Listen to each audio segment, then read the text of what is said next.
everybody, welcome back to another ChinnyGamer review. Today I'll be actually reviewing the Galaxy S3 T-Mobile model, actually the T999 as you guys may know it. So let's just get started. I've had this phone for about a week or so now. So I'll be giving you my first impressions that I had at the beginning, and now that I've used it for about a week, how I feel about it, and whether it is really, truly the best Android smartphone out right now at this time on June 8th, 2012. Thanks. Let's get started.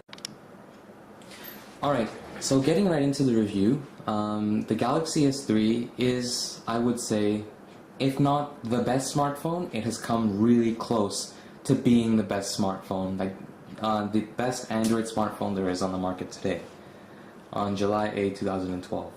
Now there's a few things that I'll be going over in this video. First, I guess the physical aspects of the phone, how thin it is, how it feels in the hand, and the software and the hardware aspects. So getting right into it, the physical aspects. So most average consumers like to look at how the phone looks. I mean, when you're walking down the street with it, you want to be proud of the phone that you have. And that's a really important aspect, I believe. And with this phone, honestly, it looks amazing.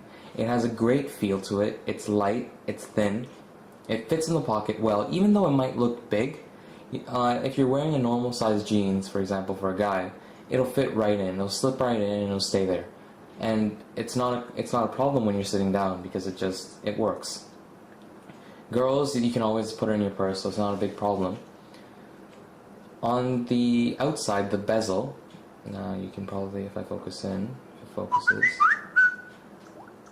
Now, it looks like it's bent, but it's straight, and Samsung has really done a great job on noticing the little things and really listening to the customer's feedback and implementing it on their phones today. Things like having the positioning of the home button, or sorry, the lock screen button and the volume button.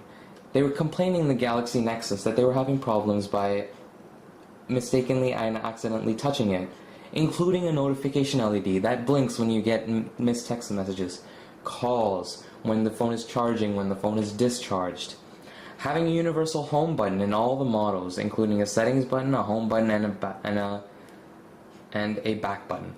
I really like that they kept it, because I didn't want to lose that screen real estate that you lose on the Galaxy Nexus by incorporating the buttons on the main screen. You lose that little bit of extra screen space, and Samsung again listened to us. Now, they didn't get rid of the great things that they had on the Galaxy S2. They didn't skimp out on the great things that they had going. They stuck with the same back. Now, people have complained that this is maybe a little bit flimsy, but in my opinion, it's perfect.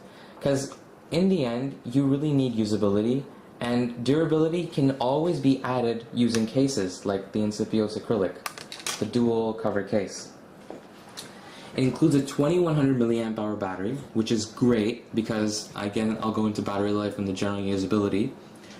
It includes a SIM card slot and a micro SD card slot. Now, I'm a firm believer in micro SD.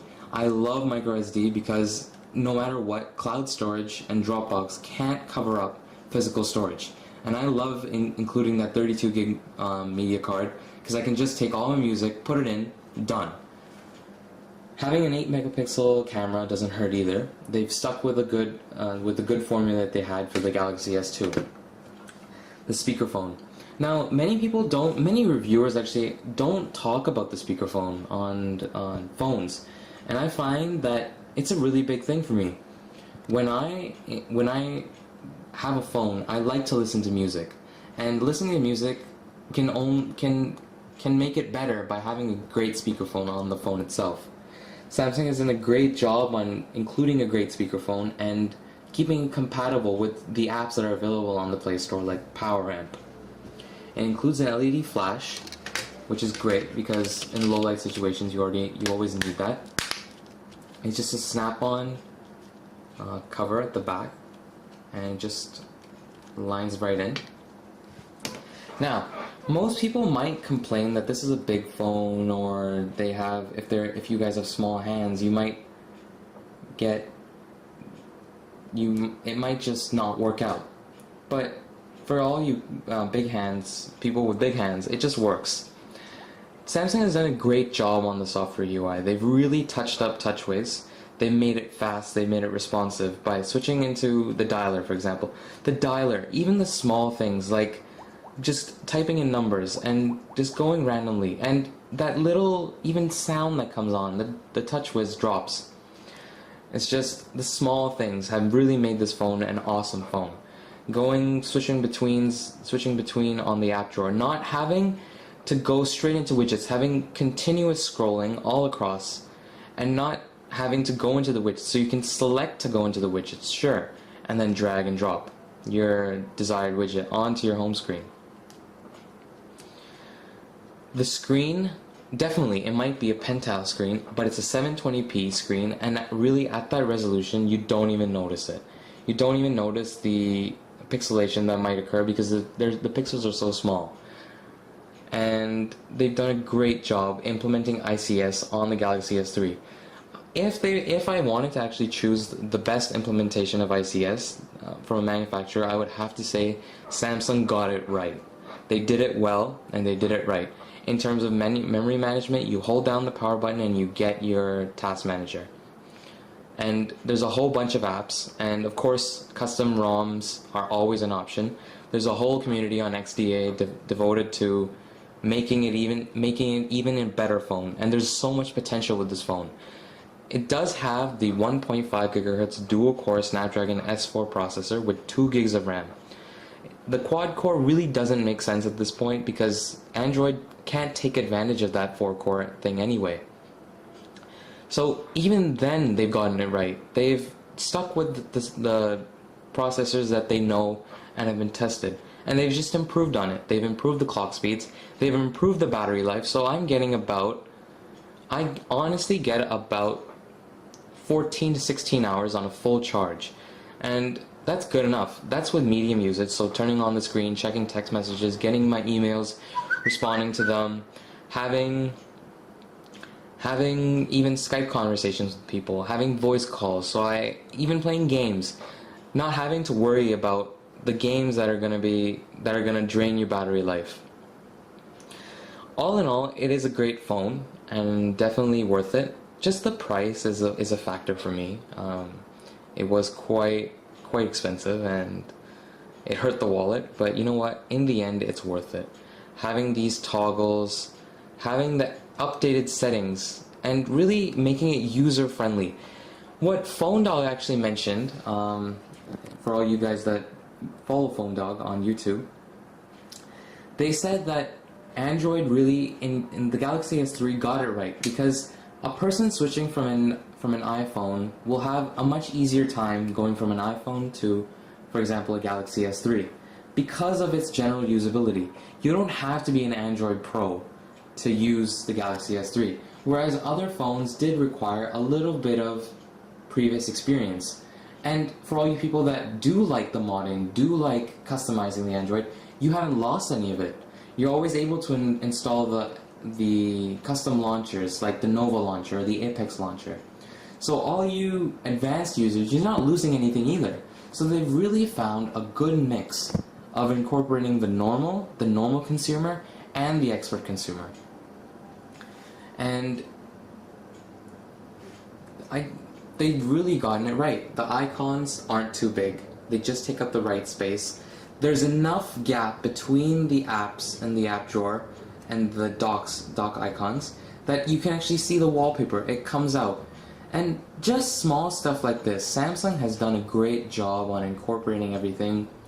And all in all, I have to say it's a great phone. For any of you that are looking to get a new phone, maybe making a jump into Android, maybe not knowing if this is the right phone for you, give it a try. Go to the nearest store, give it a try, see how it is, see how it feels in the hands, and you're not going to go wrong with it. The 720p screen really makes it a great phone. I mean, going on YouTube is a blast. Watching YouTube videos, watching 720p HD videos on a smartphone. I never would have imagined it. And just, it's so awesome. It's just maybe if you're financially concerned, wait a couple of months. It'll come down, and maybe you can afford it then. The Galaxy Note 2 is also coming out soon, so that should force the price down actually too. And I'll just give you a small sneak peek into both the speakerphone and the camera application. So the camera application has great additions to it. They just improved on their successful formula. So I'm at low battery right now, that's why I can't use it. But a video, for example, on YouTube showing the speakerphone. So this is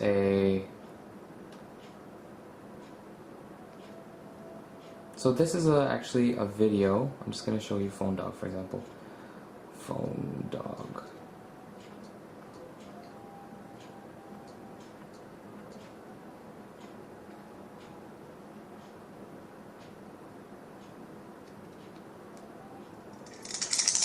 So as you can probably see, the speakerphone is awesome. I'm Eric from PhoneDog.com. Speakerphone is absolutely brilliant. Because I'll be traveling tomorrow as part of Google I/O. Got some meetings, got some festivities. The screen is awesome. Have the keynotes, all of which we're going to cover on PhoneDog.com. So stay tuned. I'm here. So as you can probably see, and you can probably hear from my voice, I'm really happy with the phone that I've gotten, and I hope to maybe.